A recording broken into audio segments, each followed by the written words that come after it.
한국인의 정통 주간신문 일요서울 1346호가 발행됐습니다. 일요서울TV 시청자 여러분의 많은 관심과 성원 부탁드립니다. 안철수 대표가 지금 국민의당 창당을 지금 준비하고 있잖아요. 네. 23일 날 창당 대회를 하기로 했어요.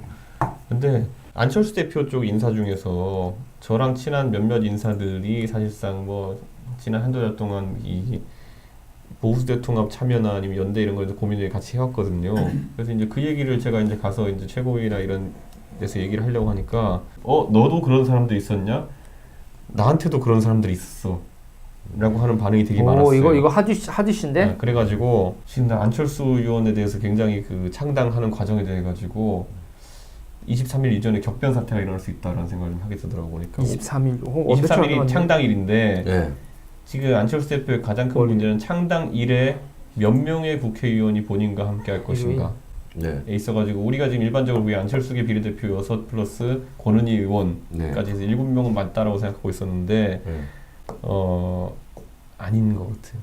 바른미래당에서 그 비례대표 의원들이 본인들 셀프 제명이 되었다. 9명인가 되었다고 이제 본인들이 주장하고 있는 상황이고 그래서 무소속에 주장하는데 그건 또 법적으로 어떻게 되는지 나중에 나올 문제고 이분들이 안철수 신당에 가기 위해 가지고 셀프 제명을 한 것이 아니다. 그래가지고 지금 저는 깜짝 놀랐던 것이 진짜 저는 한두 명 정도 이렇게 알고 있었는데 잠깐 공정분해 되겠네. 그 다른 뭐 어떤 인사들이랑 한 2명 정도를 얘기해보다 보니까 너한테도 그렇게 연락 온 분들이 있었니? 나한테도 그렇게 연락 온 분들이 있어 해가지고 제가 봤을 때는 지금 안철수 의원의 창당 자체가 지금 좀 불투명해질 가능성이 있다. 예를 들어 제명이 된 비례대표 의원이에요. 그럼 이제 무소속이잖아요. 네. 근데 본인이 만약에 최종 종착지가 뭐 보수 대통합을 통해 가지고 2번 달고 나가는 거다 이렇게 되면은 안철수 대표 쪽 당 창당에 참여하는 순간 또다시 한번 제명을 당하지 않으면 운명 결정권이 사라지는 거예요. 그래서 무소속 딱 받을 때까지는 같이 할 것처럼 이야기를 했지만 무소속이 됐다고 생각하는 순간부터는 자유죠. 자유지. 그래서 이게 통수 오지는구나. 영화를 보는 것 같아. 아니, 이런 영화가 이런 이게 경우가 많잖아. 철수 형 뒤통수가 국민의당 창당 의원들이 안 가게 되면은 이게 쉽지 않죠. 아니 왜냐면 저는 분석할 때 우리 안 대표가 하는 그 신당이 사실 미래한국당보다는 그 중도 보수 진영의 비례대표 정당으로서 매력도가 상당할 것이다라 보기 때문에 저는 그게 긍정적으로 보고 있는데 거꾸로 이제 그 현역 의원 수가 달리게 되면은 뭐 예를 들어 혼자 갔어 누가 아니면 원외가 됐어 그러면은 15번 막 이렇게 기호가 가지고 되겠어요 이게. 또 뭐 지역구 좀 핫한 지역구에 얘기할 사람. 지금 노원병을 지키실 거예요? 어떻게 할 거예요 본인은? 아니 현수막 걸고 다 했다니까요. 다 끝났습니까? 네. 내가 그동안은 당이 달라서 이렇게 확실하게 못 밀어줬는데 우리 이준석 최고 훌륭하지 않습니까? 이 보통 최고위원 되고 줄 하나 잡으면 지역구 좋은 데 가려고 그러고 다 우리 당이 전부 다 너희들이 앞으로 돌격 앞으로 해 그러고 뒤에서 총 겨누면서 우리 부하들한테 이렇게 하고 있는데 사실은 노원은 우리가 최고위원 됐지만 누가 우리 당이 가더라도 이긴다고 생각하기보다 진다고 생각하는 확률이 높은데 꿋꿋이 일하시는 분은 훌륭한 것 같아. 조대원 아부왕이라 그러는데 그 아부가 아니라 원래 그 부분은 내가 이준석에 대해서 높게 사고 있었던 부분이기 때문에 좋아. 그리고 어차피 저한테 공천 관련해서 아무해봤자 아무 의미 없어요. 왜? 최고위원회에서 추인을 하잖아요. 최고위원은 누구를 되게 만드는 것보다는 누구를 떨어뜨리게 할 수 X되게 있죠. 할 수 있는 역할이 있지. 뭐 예를 들어 박종진 공천이랬는데 박종진에 대해서 할 말이 있습니다. 여러분이 모르고 계시지만 그 사람이 이러이러한 일을 했습니다. 이런 사람이고요. 절대 받아서 안 됩니다. 이렇게 하면은 지도자들 뭐 이런 거 긍정적인 얘기만 해 항상. 그러니까 부정적인 얘기는 하지 말자 우리. 그렇다고 해서 내가 거꾸로 이제 박종진을 꼭 공천해야 되는데 이건 안 되지 이제 뭐. 준서가 우리 항상 있잖아 겸손한 거죠. 그 다음 얘기 어떤 얘기 하고 싶다 그랬죠? 아니, 김동진 부장판사 여기 순서대로 문재인 대통령 나 이 내용 솔직히 기사 못 봤어. 이게 무슨 내용이에요? 김동진 부장판사가 국정원 네. 댓글 사건 때 법치주의 죽었다 막 이렇게 했었던 그래서 양승태 대법원장이 딱 찍어서 징계하라고 했었던 그 부장판사거든요. 그럼 민주당 쪽이네요 어떻게 보면. 뭐 진보적인 네, 진보적인 거죠. 근데 이분이 하야라고 얘기를 했어요. 대통령 하야라 그랬어요 이번. 왜? 지금 이분이 지켜보는 거에서 저하고 같이 보는 건 시각이 되게 비슷하시던데 첫 번째로 지금 이 정부에서 제일 경악하는 건 점조직이 너무 많아요. 점조직이 너무 많은데 점조직이 통제도 안 돼. 그리고 그 점조직이 문재인 대통령의 점조직이 아니라 주사파 운동권의 점조직이에요. 그리고 그들이 이권에 개입하는 거, 예산 타가는 게 너무 많다고요. 법원에서 이런저런 사기 사건으로 들어오는 사건들 이렇게 보다 보면 법원에서는 다 보일 거라고 봐요. 이 점주직들이 이 문제를 일으키는 게. 아니, 제 눈에도 지금 보이는데 그들이 보이는 행태들이 대한민국에서 벌어질 수 있는 건가? 민주주의 국가에서 그 상식을 넘어서고 있어요. 대깨문들 동원하고 막 이러는 것 자체가 반찬 가게 아주머니한테 하는 거 보셨잖아요. 근데 그런 거를 말리지도 않아.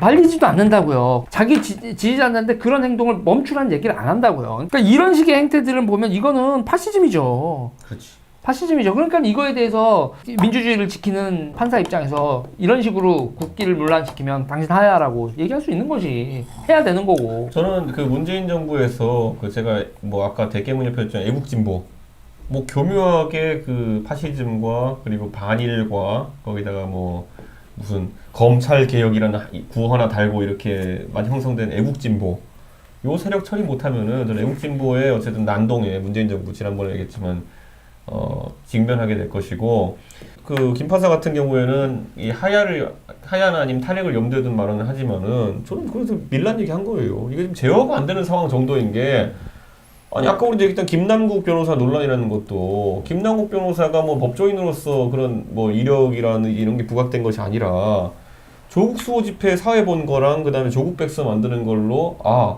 집권당의 공천에 이렇게 가까이 다가설 수 있구나라는 걸 한번 보여주게 되면요 더 많은 그 애국진보들이 나타날 겁니다. 이 애국진보들이 어떻게까지 나오냐면은 그래 코로나 바이러스 때문에 중국을 무슨 뭐 입국 금지하자고 하던 니네들 그럼 이제 대구 봉쇄할 거냐 뭐 이런 식으로 나오고 있거든요. 니들이 중국에 대해 가지고 엄격한 출입국 제한 조치를 하자 그랬지 않냐 보수 진영에서. 네. 그렇다면은 니들은 네 핵심 도시인 대구에 대해서 똑같이 할 거냐라고 하는 건데 전혀 걔가 다른 얘기고 그거야말로 지역 갈등 부추기는 거고. 김동진 정치인이네. 부장판사 격려 박수 쳐줄까요? 어떻게 할까요? 쳐줘? 누구? 최고위원 안 칩니까? 알겠습니다. 힘내시기 바랍니다. 지금 굉장히 고민되는 거. 김동진 부장판사 박수 안 쳐요? 우리 둘이 해야죠. 다 대통령 하야라는 거를 정치인은 자기 나오는 생각, 마음속에 있는 거를 그대로 다 하면 안 말로 돼요. 할 수는 없고 네. 그리고 아무리 화가 나도 쌍욕을 못 하듯이 현재 절차적 그 민주주의라는 것도 있기 때문에 그거를 정치인이 앞장서서 할 수 아니 없다. 근데 나는 그냥 다양한 목소리가 나올 수도 있어요. 저도 문재인 대통령 하야에 찬성하는 건 아니지 지금 시점에서는. 그렇지만 뭐 다양한 게 민주주의 아닙니까? 그 다양성 그렇죠. 인정해 주는 게. 아니, 왜 거기 뭐 쫄고 그럽니까 벌써부터? 쪼는 게 아닙니다. 배지 달기 전부터 아니요. 사람이. 제 소신이에요. 저는 정치인이나 부장판사나 뭐 어쨌든 중직에 있는 분들은 어쨌든 정치적 발언을 할 때 할 수 있는 말과 할 수 없는 말이 있고 일반인들이 이렇게 할 때는 들으면 솔직히 옆에 가면 속이 시원하죠. 근데 이게 사회 지도층에 있는 다른 사람한테 파급 효과를 줄 수 있는 사람이 어쨌든 이 법치 질서나 이 절차적 민주주의에서 설립된 기존 권력을 그렇게 이제 표현하는 부분들은 조금 절제할 필요가 있다. 저는 그렇게 생각합니다. 조대원 너 배지 달고 치사하게 굴면 형님, 형한테 박살 날 줄 알아라. 저는 도리어 배치 달면 내가 더 깍듯이 그래? 보실 거예요. 알았어 그래. 믿어 나는 너를. 마지막으로 한 마디씩 안 하시나요? 두 마디 하세요. 예. 아니 나 이거 김영박 대통령 구속될 때 너무 좀 마음이 안 좋았어요. 나이가 80이신데. MB 때 잘 나갔지 정진이 형.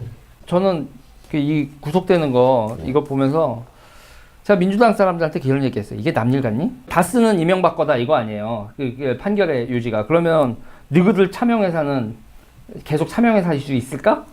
이명박 대통령 사모펀드 그리고 차명회사 아니에요. 두 개가 남일처럼 할 일이 당신들 절대 아닐 거고 곧 밝혀진다. 너희들이 그럴 자격이 있는 존재들이 아닌데 라는 얘기를 하고 싶었어요. 네, 저는 아니 없어요. 주세요. 그렇죠. 네. 인밀이 고발한 인밀이 그래. 얘기가 빠진 게 좀 아쉽다. 네. 오늘. 인밀이 이 부분은 뭐 가만히 있어야 되는 거 아닙니까? 뭐 언론의 자유가 없는 국가는 민주주의를 논할 필요도 없습니다. 이 컬럼을 가지고 이렇게 문제 삼는 나라는 아직 민주주의 멀었다. 아니 근데 임미리 교수 고발은 보면서 아직도 잘 모르겠는데 도대체 누가 한 거야? 라는 걸 아직까지 민주당이 밝히지 못하고 있어요. 그냥 그 이태원 살인 사건 같이 되고 있거든요. 죽긴 죽었는데 누가 죽였는지 몰라 뭐 이런 상황이거든요. 우리 둘 중에 누가 죽였어 뭐 이런 식으로 지금 해명하고 있는 거거든요. 뭐 홍익표 대변인이 뭐 최종 결재하고 전결이었다고 하는 사람도 있고, 뭐 법률위원회 전결이었다고 하는 사람도 있고, 이해찬 대표가 승인했다고 하는 사람도 있고. 근데 제가 봤을 때는 그러다 보니까 사과의 주체도 제대로 나오지 않은 거였어요. 자기가 진짜 한 사람이 나타나가지고 내가 했어, 미안합니다 이렇게 해야 되는데 그게 아니라 우리 한 넷 중에 우리 중에 한 명이 한 것 같아 뭐 이렇게 해버리니까. 그러면 안 그리고 되지. 당에서는 고발 취소했는데 또 지지자 그룹에서 고발하는 건 뭐야? 이태원 살인 사건이야. 죽였는데 누가 죽였는지 몰라. 고발했어요? 네.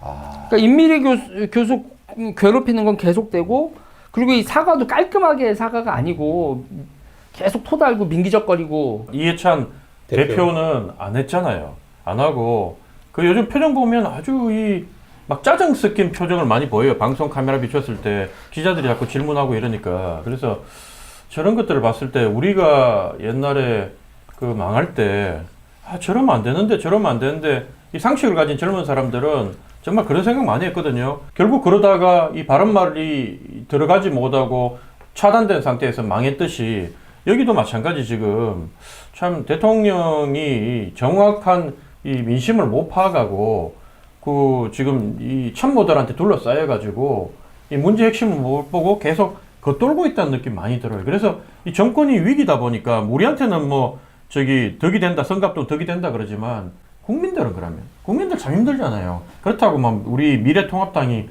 국민의 뜻을 제대로 받드는 것도 아니고. 그래서 그런 부분들이 어쨌든 우리하고 정치적으로 싸우더라도 집권 여당이 좀 잘해주셨으면 좋겠다. 총선을 이기려면 중도로 가야 되고, 지지층이 이렇게 결집하고 배타적으로 가면 이거 우리 망한다 라고 저는 주장을 했었거든요. 그리고 이해찬 대표가 지금 이 공천에서 김남국이라든지 이런 거 지금 다 이런 논란을 이해찬 대표가 싫어한단 말이에요. 이렇게 가면 안 된다고. 그런데 지지자 그룹하고 그리고 친노 측근들이 밀어붙이는 건데 얼마나 답답을 하겠어요. 이번 총선은 그냥 민주당이 망할 거라고 예상하는 거 망하라고 기도를 하고 있죠. 아, 기도까지. 박사모하고 대깨문하고 똑같은 거 아니냐고. 근데 아니에요. 박사모는 박근혜 대통령 권력 잡았을 때 그렇게 날뛰지 않았어요. 박사모는 박근혜 대통령만 좋아했는데 이 대깨문들은 문재인 대통령 측근들까지 다 사랑해. 아, 조국까지. 박사모가 최순실 좋아하냐고. 권력이 있을 때, 권력이 빠진 대통령이 아니라 권력을 등에 업고 이런 식으로 난리치는 이런 세력은 저는 이거는 망해야 된다. 이렇게 망하는 게 순리다 이렇게 생각을 합니다. 아, 민주당은 망해야 된다. 이런 식의 행태를 한다면. 이런 식의 행태를 한다면. 근데 나는 이런 얘기를 하고 싶어. 유튜브 중에 주간 박중진이 가장 민심을 정확히 얘기하고 있다. 나는 내가 다른 유튜브도 많이 봤지만 우리는 기울어진 얘기는 하지 않는다. 여기가 가끔 민주당 사람인가 아닌가가 헷갈릴 때가 있고, 이 사람도. 그래 놓으면 나를 죽이는 거야 지금. 그러니까 공천 국면에 지금. 아니, 나 유재리가 가끔 이 사람 미래통합당인가 아닌가라고 헷갈릴 수가 있고, 그죠? 우리는 정말 민심의 척도를 읽을 수 있는 거의 유일무이한 유튜브다. 난 자랑스럽습니다. 민주당에 있는 대깨문이라는 사람들이 저는 오히려 그 커뮤니티 같은 걸 잘 형성하고 있어가지고 자기 최면에 최적화된 사람들이기 때문에 선거 때까지 아주 좋을 것 같아요. 왜냐면 근데 지금 미래통합당도 김영호 공관위원장을 흔들면요, 국민이 표가 쫙 빠집니다. 김영호 공관위원장한테 어떻게 보면은 힘을 실어주고요. 더 이상 거기에 잡음이 나오면 안 돼요. 저는 뭐 잘하실 거라고 믿지만 잡음이 나와서는 안 된다. 형님의 공천관리위원장은 공명호 소장이라니까요. 아, 지금 소리 하고 있어. 그분을 흔들려는 시도를 막아야 돼요. 아, 나는 이준석도 그 최고위원으로서 믿음직하게 잘할 거라고 보고. 자, 민주당은 가끔 우리가 돌에 걸려 넘어지잖아요. 근데 돌이 아니라 가끔 자기 발에 걸려서 넘을 때가 있어. 이렇게 자기 발에. 그런 어떤 현상이 딱 보입니다. 오늘은 여기까지 하겠습니다. 시청해주셔서 감사합니다. 저 오늘 제일이 내가 말 안 끊었다. 또 이거 댓글이 어떻게 나올지 궁금하다. 난 댓글 다 봤지롱. 네. 다음 주 목요일날 두 분 나오실 수 있겠습니까? 다음 주 무슨 날인데요? 아, 공천 발표난 방송하는 날. 이유구나. 꼭 나와주세요. 네. 알겠습니다. 네. 노원병원 가서 우리가 아니 여기는 선거 때 지지 한번 하러 갑시다, 제일이. 노원병. 여기는 걱정이 없잖아. 여기 고향 정 맞죠? 공천 떨어지고 난 뒤에 고행정이 오면 염장 뿌리는 거야 뭐야? 아이, 당연히 받겠지. 에이. 형님이 이렇게 어. 말씀하시니. 자, 우리 지지하러 한번 가야지. 그래도 우리 멤버들 위해서 우리가 의리는 지켜야지 뭐. 자, 여기까지 하겠습니다. 고맙습니다. 예. 감사합니다.